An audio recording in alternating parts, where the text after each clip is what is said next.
Support करते क्या?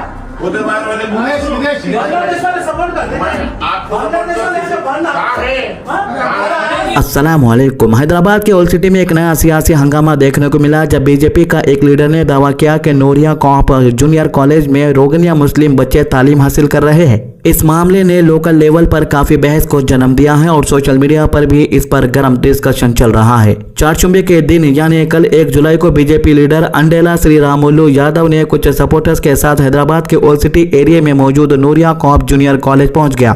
बताया जा रहा है कि इसने कॉलेज प्रेमाइसेस में जाकर स्टाफ से स्टूडेंट के रिकॉर्ड दिखाने की डिमांड की। श्रीरामुलु यादव वही लीडर है जो 2023 तेलंगाना असेंबली इलेक्शन में महेश्वरम कॉन्स्टिट्यूएंसी से कंटेस्ट कर चुका है। कॉलेज के सीसीटीवी फुटेज के मुताबिक बीजेपी लीडर और इसके साथी सीधा कॉलेज के अंदर गए और ऑफिस स्टाफ से सवाल जवाब शुरू कर दिया। इन्होंने खासतौर पर 2 स्टूडेंट के रिकॉर्ड के बारे में पूछा। स्टाफ ने इनको जवाब दिया कि कॉलेज में पढ़ने वाले तमाम स्टूडेंट प्रॉपर डॉक्यूमेंट्स के साथ रजिस्टर्ड है और एडमिशन के वक्त आधार कार्ड जैसे तमाम जरूरी पेपर वेरीफाई किए जाते हैं, लेकिन इसके बावजूद बीजेपी लीडर ने अपने इल्जामात वापस नहीं लिए। बाद में एक वीडियो स्टेटमेंट में बीजेपी लीडर ने कहा कि इसको मालूम हुआ है कि बालापुर एरिया में रहने वाला एक बच्चा इस कॉलेज में पढ़ रहा है। इसका कहना था कि बात सिर्फ एक बच्चे तक लिमिट नहीं है बल्कि इनके मुताबिक कई रोहिंग्या मुस्लिम बच्चे इस कॉलेज में तालीम हासिल कर रहे हैं। जरा सोचिए हैदराबाद के ओल्ड सिटी में क्या आलम हो गया है। गांव से आके बस गए लोग भी आके स्कूलों के अंदर घुस के छापेमारी कर रहे हैं और इन्होंने एआईएमआईएम पर सीधा इल्जाम साधा है। श्रीरामुलु यादव ने इल्जाम लगाया है कि असदुद्दीन ओवैसी की पार्टी एआईएमआईएम नूरिया कॉलेज को सपोर्ट कर रही।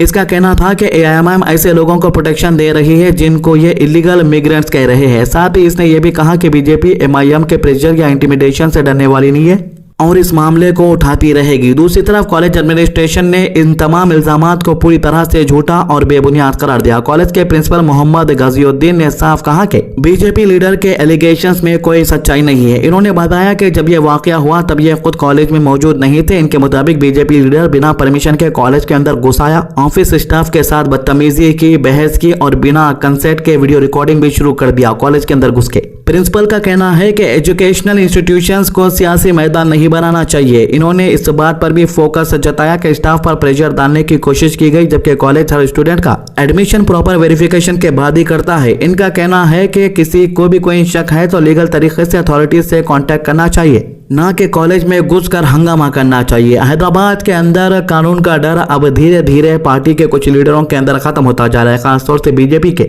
यही वजह है कि ये लोग कानून के हिसाब से कोई काम नहीं कर रहे। हमारे पास इतनी सारी एजेंसी से, पुलिस है, इनकी भी मदद ले सकते थे, लेकिन ये लोगों को गुंडागर्दी करने का शौक हो चुका है। इस पूरे मामले के बाद प्रिंसिपल मोहम्मद गाजिउद्दीन ने संतोष नगर पुलिस स्टेशन में कंप्लेंट फाइल की। कंप्लेंट में इन्होंने बीजेपी लीडर और उसके ग्रुप के खिलाफ अनऑथोराइज्ड एंट्री, स्टाफ से बदतमीजी और बिना परमिशन रिकॉर्डिंग करने का जिक्र किया। हालांकि लेटेस्ट अपडेट्स के मुताबिक पुलिस ने अब तक कोई फॉर्मल केस रजिस्टर नहीं किया है। अब सबसे बड़ा सवाल ये उठ रहा है कि क्या यह मामला वाकई सिक्योरिटी कंसर्न है या फिर एक सियासी मुद्दा बन चुका है, क्योंकि इलेक्शन तो आने वाले हैं तो जाहिर सी बात है ये काम तो बीजेपी वाले करेंगे। हैदराबाद का ओल्ड सिटी हमेशा सियासी तौर पर सेंसिटिव एरिया रहा है जहां बीजेपी और एआईएमआईएम के दरमियान सियासी तनाव अक्सर देखने को मिलता रहा। ऐसे में इस तरह के इल्जामात नेचुरली पब्लिक अटेंशन को अट्रैक्ट करते हैं। रोहिंग्या इश्यू वैसे भी मुल्क भर में एक सेंसिटिव टॉपिक बना हुआ है। जब भी कहीं रोहिंग्या मिग्रेंट्स का नाम आता है तो सिक्योरिटी, डॉक्यूमेंटेशन और लीगल स्टेटस पर सवालात उठने लगते हैं। लेकिन इस केस में कॉलेज एडमिनिस्ट्रेशन का कहना है कि उनके पास आने वाले हर स्टूडेंट के डॉक्यूमेंट्स प्रॉपर है और किसी इलीगल एडमिशन का सवाल ही पैदा नहीं होता। फिलहाल इस मामले में बीजेपी अपने इल्जामात पर कायम है जबकि कॉलेज एडमिनिस्ट्रेशन उनको पूरी तरह रिजेक्ट कर रहा है। पुलिस कंप्लेन ले चुकी है लेकिन केस रजिस्टर नहीं हुआ। अब देखना यह होगा कि आगे इन्वेस्टिगेशन होती है या ये मामला सिर्फ सियासी बयानबाजी तक लिमिटेड रह जाता है। हैदराबाद के लोग भी इस पूरे इशू पर नजर बनाए हुए हैं क्योंकि सवाल सिर्फ एक कॉलेज का नहीं बल्कि सियासत, तालीम और सिक्योरिटी के बीच बैलेंस का भी है। मीडिया से बात करते हुए इस मामले को लेकर पब्लिक और स्कूल एडमिनिस्ट्रेशन का क्या कहना है, आइए सुनते हैं।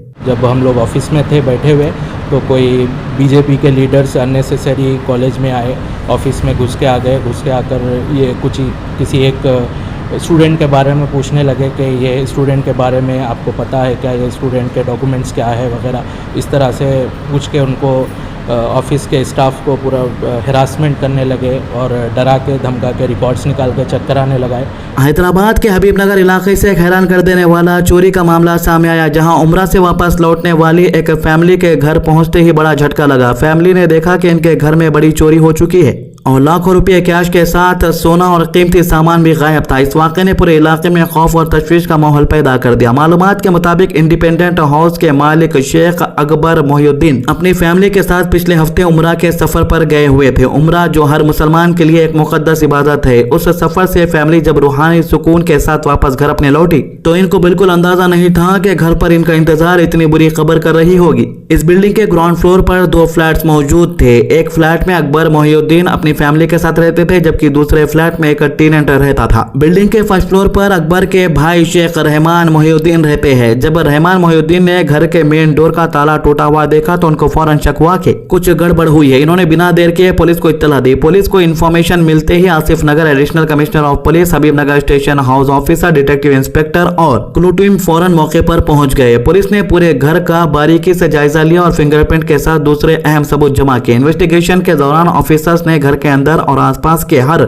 मुमकिन निशान को चेक किया ताकि चोरों तक जल्द से जल्द पहुंचा जा सके। पुलिस की इब्तिदाई जांच में सामने आया कि चोर बड़े प्लानिंग के साथ घर में दाखिल हुए थे। उन्होंने घर के अंदर मौजूद 2 बेडरूम कपबोर्ड्स में से सिर्फ एक कपबोर्ड्स को निशाना बनाया, यानी चोरों को शायद पहले से अंदाजा था कि कीमती सामान कहां रखा गया है। ये बात इन्वेस्टिगेशन को और भी सेंसिटिव बना रही है, क्योंकि पुलिस अब इस एंगल से भी जांच कर रही है कि क्या चोरों को घर के अंदर की मालूमात पहले से थी। सबसे हैरानी की बात यह सामने आई कि तब इन्वेस्टिगेशन के दौरान पुलिस को वो टूल्स मिले जो घर का ताला और कपबोर्ड्स तोड़ने के लिए इस्तेमाल किए गए थे। ये टूल्स चोरों ने सीढ़ियों के नीचे छुपा दिए थे ताकि शायद पुलिस को गुमराह किया जा सके, लेकिन पुलिस ने उन टूल्स को रिकवर कर लिया है और फोरेंसिक टीम्स इनका भी एनालिसिस कर रही है। घर के मालिक शेख अकबर मोहिउद्दीन के मुताबिक चोर इनके घर से 21 लाख रुपए कैश ले गए। इसके अलावा तकरीबन 20 तोला सोना भी चोरी हुआ। चोरी होने वाला सोना में 7.5 तोला का नेकलेस शामिल है, 3.5 तोले के बैंगल्स, 2 तोला का मंगलसूत्र और 6 गोल्ड रिंग जो मिलाकर तकरीबन 3 तोला बनती है। इसके अलावा भी कुछ दूसरा कीमती चीजें गायब बताई जा रही। इतनी बड़ी चोरी ने फैमिली को गहरे सदमे में डाल दिया है। सोचिए, एक फैमिली जो अल्लाह के घर से इबादत करके सुकून और खुशी के साथ घर आए,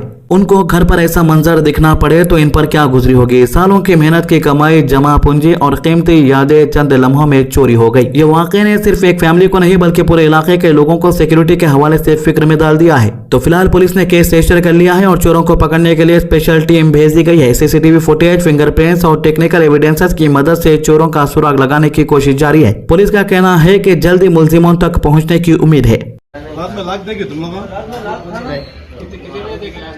नहीं चेक करे, कुछ भी नहीं चेक करे। और लाइट्स ऑफ रहते ना रात में, तो सीधा ऊपर ही चले जाते हैं हम लोग।